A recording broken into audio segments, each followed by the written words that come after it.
President. My name is Sean Dubervac. I'm from the Consumer Electronics Association. We're based just right outside of Washington, D.C. in the United States. Yesterday, we visited the factory of Fairchild Semiconductor, which is located just a few short minutes from this hotel. And we saw what a U.S. company was doing here in the Philippines and has been doing in the Philippines for several years.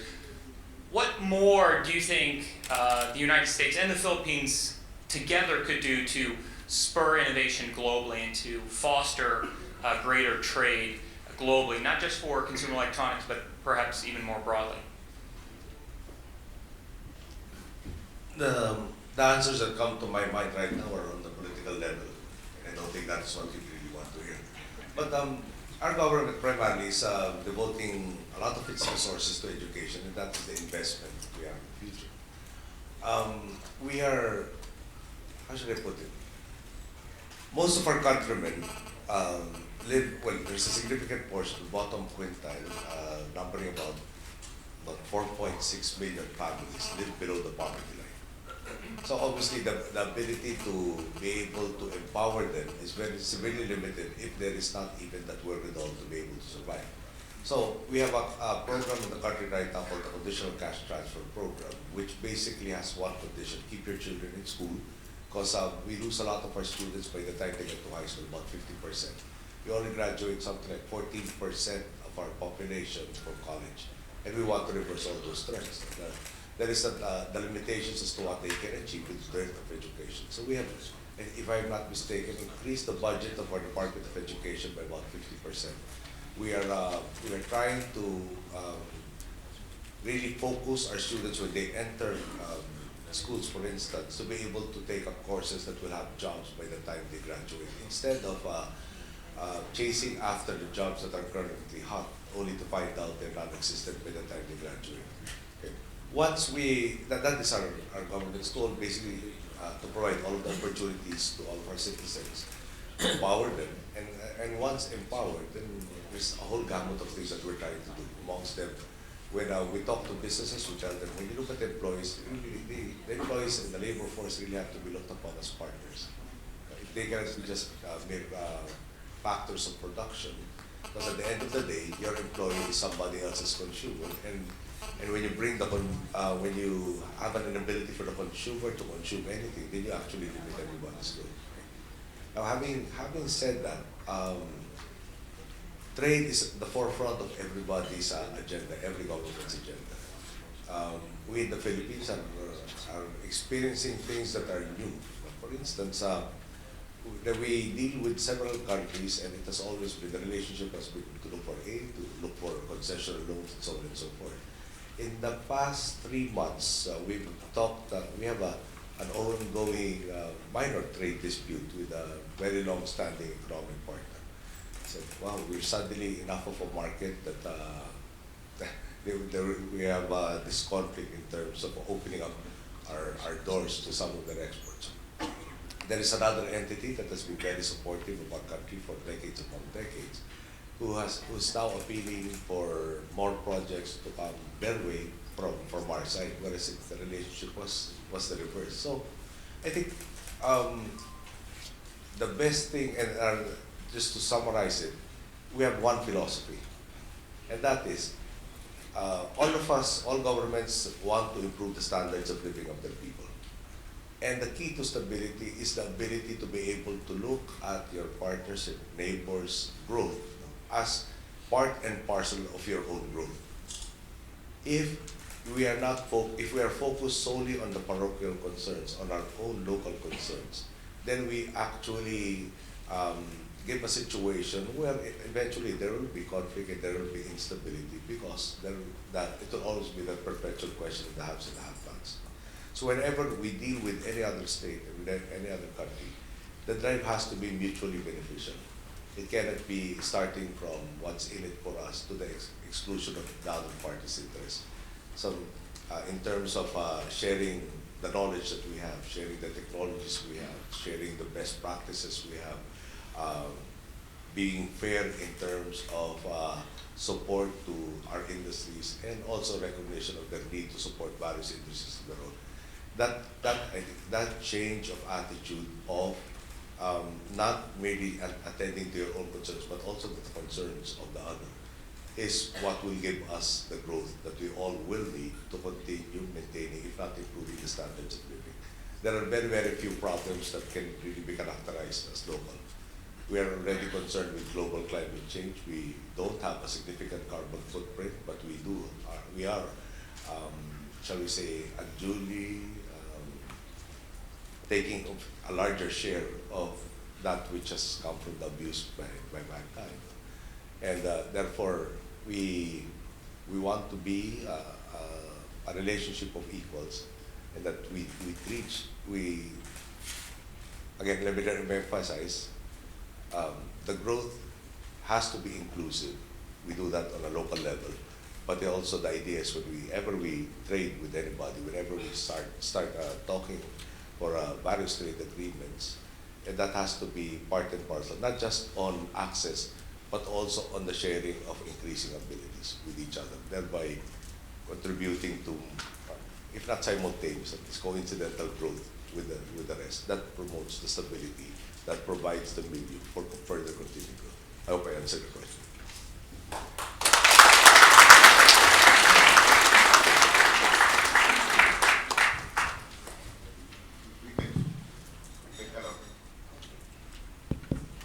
We can still open the floor for 2 or 3 questions or sharing of some developments happening in your companies. Yeah, Sunil. Thank you for the opportunity, Honorable President. I'm Sunny Banwari, represent ON Semiconductor, and as Big said, we are seeing the strong positive snapback in the economy and the semiconductor industry, and personally we are committed to bringing as much of that growth to the Philippines as we can. We also appreciate the support you gave last year. We had a lot of discussion on the eco-zone rate extension, and again, there was a lot of back and forth, but thanks to your support, we were able to get the extension for 1 more year. So that is highly appreciated. And it helps us keep our products competitive with other emerging economies. Having said that, we have a recent concern. As you know, the ERC recently approved a 69 centavo per kilowatt hour extension increase in the power generation rates. And the CEPI member companies did a survey of 38 companies. It's almost $30 million impact per annum to all of us. If you take it over all the member companies in CEPI, that's over $100 million impact to us. So again, we understand the need for the growth to be inclusive, but at the same time, I would request that the ERC reconsider the approval it has given for this rate increase. Thank you. I understand Congress is already will be coming up with a resolution asking the independent body, the Energy Regulatory Commission, to actually review it. We are focused actually on the Visayas. We are not sure that the increase is warranted.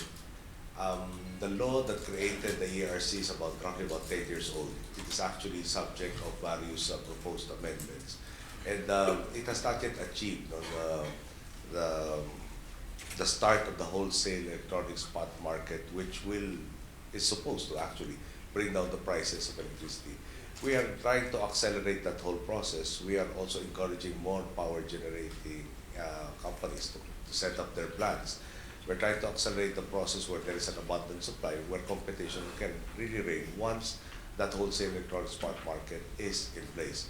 But having said all of that, the temporary solution is we will be making the appropriate, Congress first, and also the executive will be making the appropriate representations with the RC to review this particular decision. We are cognizant of the fact that the price of electricity in this country is a major deterrent to further investments. And we are trying to accelerate the process where the benefits under the EPIRA law will be realized soonest, so that we can have more competitive electricity rate structure within the country. But again, there are certain limitations. We have changed the way power is generated in this country. I'm not happy with the pace that it's happening, so we will accelerate that process. Hopefully, it will be to minimize the added burdens to you at this particular time until we achieve that wholesale competitive structure that we're envisioning. Thank you. One more? One more? At the back? Okay. Rainer. I think it's Rainer.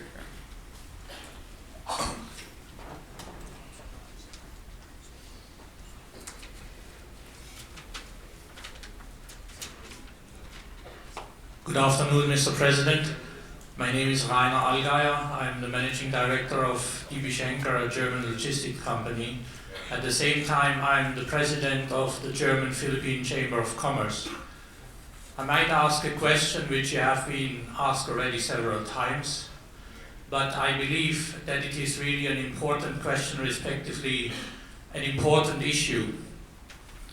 You are trying as a government to promote very much investment into the Philippines. You are trying to promote tourism, which all of us believe is really very good and very positive. But there is one issue which, in our opinion, needs to be solved if more investment and also more tourism should come into the Philippines, and this is NAIA 3. And when investors come here the first time to the Philippines, when a tourist comes here the first time to the Philippines, he arrives at the airport. And there is a beautiful airport which would give a much better impression when somebody arrives the first time. And I would like to ask you, what do you think when the issue with NAIA 3 is solved and when NAIA 3 as a terminal can be fully utilized? Thank you.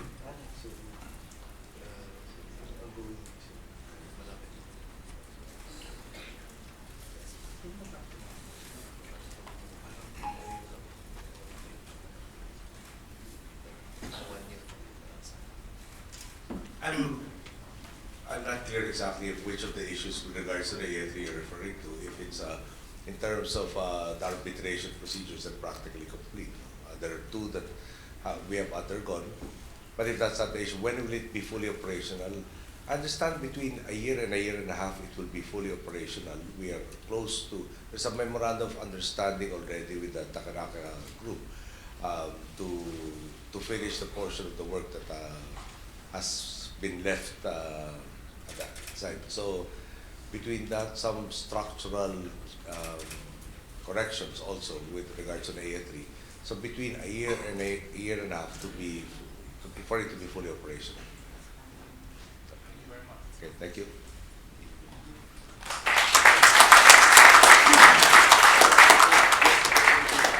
Maybe one more, Chandra. I think I wanted to say something to the President. Can I have the mic?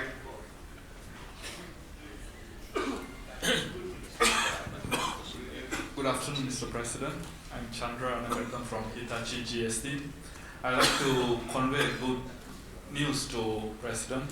HGST or Hitachi GST for the last 2 years, we expanded almost twice, 100%.